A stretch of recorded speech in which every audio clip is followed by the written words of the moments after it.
ये मेरे शहर में जश्न का एहतमाम किया गया है। जश्न है आमदे रसूल सल्लल्लाहु अलैहि वसल्लम का। अस्सलाम वालेकुम वरहमतुल्लाहि वबरकातुहू। उम्मीद करती हूँ कि आप सब ईमान और सेहत की बेहतरीन हालत में होंगी।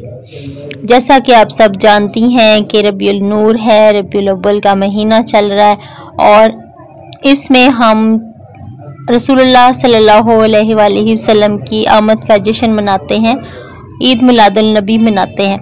तो उस सिलसिले में सब घर वाले अपने घरों के ऊपर लाइटिंग करते हैं। पहले ज़माने में ये लाइटिंग एक दिन की हुआ करती थी। 12 रबीउल अव्वल वाली रात को जो है वो रोशनियाँ की जाती थी, चुरागा किया जाता था और अलग ही समा होता था। अब ये होता है कि जैसे ही चांद दिखाई देता है तो हम सब अपनी लाइटिंग करना शुरू कर देते हैं। लाइटिंग का एहतमाम किया जाता है ख़ास तौर पे और सारी लाइटें जलती रहती हैं, जिसके भारी भरकम बिल भी हम अदा करते हैं क्योंकि शौक का कोई मुल नहीं होता।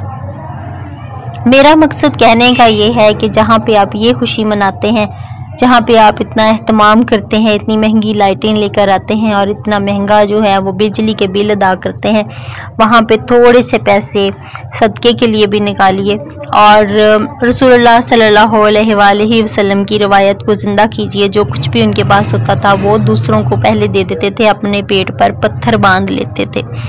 तो हमें भी ऐसा करना है। खुद के लिए कम सोचिए, अपने लिए कम सोचिए, दूसरों के लिए ज़्यादा सोचिए। जो कुछ भी है उसमें सबसे ज़्यादा हिस्सा जो है वो दूसरों का रखिए और ख़ास तौर पे खाना खिलाइए। खाना खिलाने का बहुत सवाब है। रसूलुल्लाह सल्लल्लाहु अलैहि वसल्लम ने फरमाया, आयशा जो दूसरों को दे दिया वो ज़िंदा रह गया और जो खुद खा लिया वो ख़त्म हो गया, वो फना हो गया। खुद भी खाइए, अपने बच्चों को भी खिलाइए, अपने रिश्तेदारों को खिलाइए, अपने इर्द गिर्द लोगों को खिलाइए, अपने बहन भाइयों को खिलाइए, अपने गरीब रिश्तेदारों को दीजिए, अपनी गली में आने जाने वालों को दीजिए। अल्लाह पाक का करम होगा, कभी ख़त्म नहीं होगा। शुक्र करते रहिए और शुक्रगुजार रहिए। साथ में मेरी इल्तिजा ये है आप लोगों से कि जब हम इतना एहतमाम करते हैं तो इस महीने में ख़ास तौर पर दुरूद पाक की महफिलें सजाया करें और दुरूद पाक पढ़ा करें। सिर्फ लाइटिंग कर लेने से ईमान ज़िंदा नहीं होता। सिर्फ लाइटिंग कर लेने से ये नहीं होता कि आपने 2-3 घंटे पसीने में नहा के अपनी लाइटिंग की है और फिर कहा जी मैंने ये लाइटिंग कर ली और आपके पास टाइम नहीं है कि आप नमाज ना पढ़ सकें, आपके पास लगन नहीं है कि आप कुरान ना खोल सकें, आपके पास टाइम नहीं है कि आप दुरूद पाक पढ़ सकें। क्योंकि हमारी रूटीन बहुत हैट्रिक होती है, हमारी रूटीन सख्त होती है जिसमें हम थक हार के बैठ जाते हैं। हमारे दिमागों में वैसे ही गर्मी आजकल है तो वो होती है, तो हमारे पास पढ़ने का टाइम नहीं होता। घरेलू ख़वातीन तो काफ़ी हद तक पढ़ लेती हैं, लेकिन जो वर्किंग लेडीज़ हैं या फिर जो है मर्द हजरात हैं वो नहीं पढ़ पाते। तो उन लोगों के लिए भी और बच्चों को भी इस चीज़ की तलकीन कीजिए कि दुरूद पाक को अपनी ज़िंदगी का हिस्सा बनाएं और ख़ास तौर पे इस महीने में जश्न हमें किस चीज़ का मनाना है, आमदे रसूल सल्लल्लाहु अलैहि वसल्लम का। तो उन्होंने क्या तबलीग की, उनकी सुन्नतें ज़िंदा करनी है, पानी कैसे पीना है, नमाज कैसे पढ़नी है, चलना फिरना कैसे है, लोगों के साथ सलूक कैसा करना है, चुगली नहीं करनी है, गिबत नहीं करनी है, बदगुमानी नहीं रखनी है, अल्लाह पे छोड़ देना है। ये मेरे रसूल सल्लल्लाहु अलैहि वसल्लम का तरीक़ाकार है।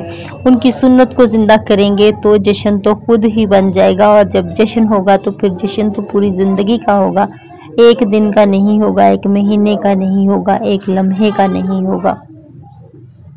तो प्यारी बहनों, आपने ठीक है लाइटिंग करें, ज़रूर करें। आपका दिल करता है, आपके बच्चों का दिल करता है, मोहल्ले वालों का दिल करता है कि देखा देखी लाइटिंग की जाए, लेकिन दुरूद पाक ज़रूर पढ़ें। सुबह दोपहर शाम पढ़ें और वो भी दिखा के पढ़ें ना, जैसे आपने लाइटिंग दिखा के की हुई है तो वैसे ही दुरूद पाक भी दिखा के पढ़ें। फिर लोगों को बुलाएं, दूसरों को अपने घरों में बुलाएं, खुद बैठ के पढ़ें। ज़रूरी नहीं है कि आपने तबरक लाना है, बैठाएं लोगों को और फिर ये करें जी मैं ये चीज़ ला के आपको खिलाऊंगी। अगर हिम्मत नहीं है ना खिलाएं, आप वैसे अपनी हमसाई को बुलाएं, वो आई हैं आपके पास बैठी हैं, आ जाओ बाजी दुरूद पाक पढ़ते हैं।